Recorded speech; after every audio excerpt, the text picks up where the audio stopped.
Assalamualaikum warahmatullahi wabarakatuh. Perkenalkan, nama saya Kurniafsa, NPM 2020-10-2002. Saya akan mempresentasikan materi dari pertama hingga materi yang terakhir untuk memenuhi tugas MIT mata kuliah perencanaan pembelajaran. Materi yang pertama yaitu perencanaan pembelajaran.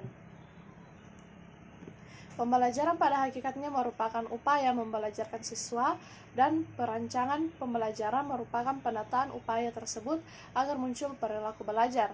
Perencanaan pembelajaran adalah proses pengambilan keputusan secara rasional tentang tujuan pembelajaran tertentu dengan memanfaatkan segala potensi dan sumber belajar yang ada. Perencanaan pembelajaran memiliki beberapa karakteristik. Yang pertama yaitu perencanaan pembelajaran merupakan hasil dari proses berpikir. Yang kedua, perencanaan pembelajaran disusun untuk mengubah perilaku siswa sesuai dengan tujuan yang ingin dicapai. Perencanaan yang ketiga yaitu perencanaan pembelajaran berisi tentang rangkaian kegiatan yang harus dilaksanakan untuk mencapai tujuan. Oleh karena itulah, perencanaan pembelajaran dapat berfungsi sebagai pedoman dalam merancang pembelajaran sesuai dengan kebutuhan. Dari berbagai dan dapat disimpulkan bahwa perencanaan pembelajaran merupakan satu pendekatan yang sistematis yang mencakup analisis kebutuhan pembelajaran, perumusan tujuan pembelajaran, pengembangan strategi pembelajaran, pengembangan bahan ajar, serta pengembangan alat evaluasinya dalam upaya mencapai tujuan pembelajaran yang diharapkan. Selanjutnya, tujuan membuat perencanaan pembelajaran agar dapat mencapai perbaikan pembelajaran. Melalui perbaikan pembelajaran ini dapat meningkatkan kualitas pembelajaran yang dilakukan oleh perancang pembelajaran. Perencanaan pembelajaran adalah cara yang sistematis dalam mengidentifikasi, mengembangkan, dan mengevaluasi seperangkat materi dan strategi yang diarahkan untuk mencapai tujuan tertentu. Hasil akhir dari perencanaan pembelajaran adalah satu sistem pembelajaran yaitu materi dan strategi belajar mengajar yang dikembangkan secara empiris yang secara konsisten terbukti dapat mencapai tujuan pembelajaran tertentu. Secara mendasar, kegiatan pembelajaran mempunyai 4 tahapan. Yang pertama, menetapkan target atau tujuan. Perencanaan dimulai dengan keputusan-keputusan tentang keinginan atau kebutuhan organisasi atau kelompok kerja. Yang kedua, merumuskan keadaan saat ini. Pemahaman akan posisi atau keadaan organisasi sekarang ini dari tujuan yang hendak dicapai atau sumber daya yang tersedia untuk pencapaian tujuan, yang merupakan hal yang sangat penting karena tujuan dan rencana menyangkut waktu yang akan datang. Kemudian yang ketiga itu mengidentifikasi segala kemudahan dan hambatan, segala kekuatan dan kelemahan, serta kemudahan dan hambatan perlu diidentifikasi untuk mengukur kemampuan organisasi dalam mencapai tujuan. Yang keempat, mengembangkan rencana atau serangkaian kegiatan untuk pencapaian tujuan.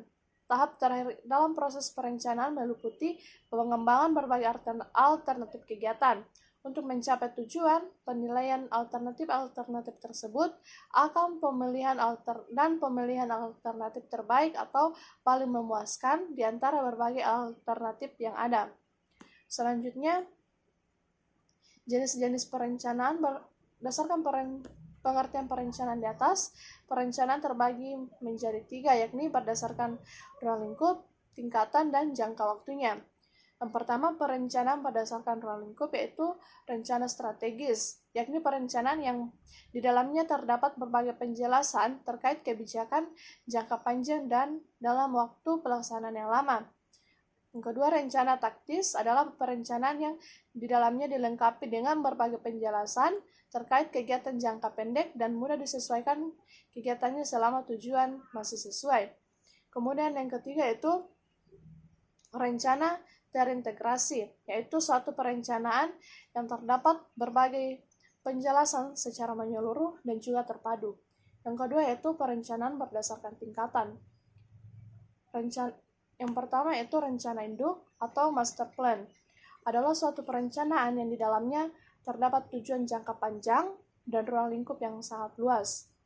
Kemudian yang kedua, rencana operasional atau operational planning. yakni perencanaan yang lebih fokus pada pedoman ataupun petunjuk pelaksanaan program organisasi.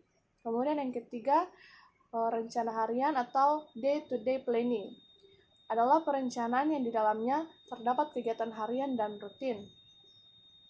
Kemudian yang ketiga itu perencanaan berdasarkan jangka waktu terbagi atas 3 bagian. Yang pertama, rencana jangka panjang adalah suatu perencanaan yang diciptakan dan dibuat untuk masa waktu 10 hingga 25 tahun. Rencana yang kedua itu rencana jangka menengah. Perencanaan jangka menengah dibuat dan berlaku selama 5 hingga 7 tahun. Dan yang terakhir yaitu perencanaan jangka pendek. Perencanaan yang terakhir ini disusun dan akan berlaku selama kurang lebih 1 tahun. Materi yang selanjutnya adalah kurikulum dan silabus. Di mana kurikulum 2013 atau K13 adalah kurikulum yang berlaku dalam sistem pendidikan Indonesia. Kurikulum ini merupakan kurikulum tetap diterapkan oleh pemerintah untuk menggantikan kurikulum 2016 yang sering disebut sebagai KTSP atau kurikulum tingkat satuan pendidikan yang berlaku selama kurang lebih 6 tahun. Kurikulum 2013 memiliki 4 aspek penilaian, yaitu aspek pengetahuan, aspek keterampilan, aspek sikap, dan aspek perilaku. Materi silabus merupakan suatu rincian detail tentang rencana mengajar guru yang disusun dalam kelompok tema atau mata pelajaran tertentu. Terdiri atas komponen dari silabus antara lain kompetensi inti atau standar kompetensi, kompetensi dasar, indikator atau indikator pencapaian kompetensi, materi pembelajaran, alokasi waktu, penilaian, dan sumber belajar yang digunakan. Kemudian prinsip pengembangan silabus terbagi atas beberapa. Yang pertama itu secara ilmiah. Pengembangan silabus berbasis KTSP harus dilakukan dengan prinsip ilmiah yang mengandung arti bahwa keseluruhan materi dan kegiatan yang menjadi muatan dalam silabus harus benar, logis, dan dapat dipertanggungjawabkan secara keilmuan.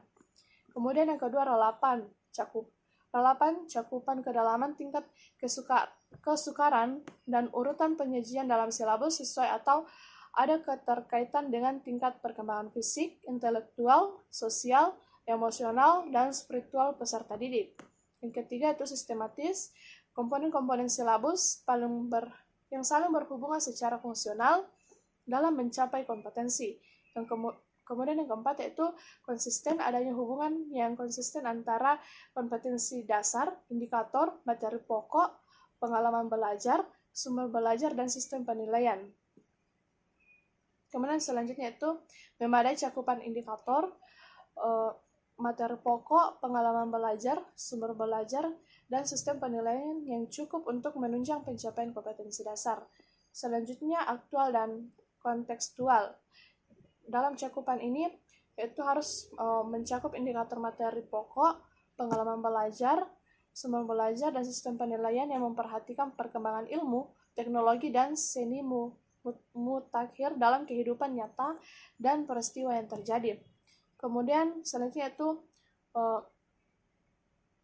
fleksibel. Keseluruhan komponen silabus dapat mengakomodasi keragaman peserta pendidik, serta dinamika perubahan yang terjadi di sekolah. Kemudian selanjutnya itu menyeluruh.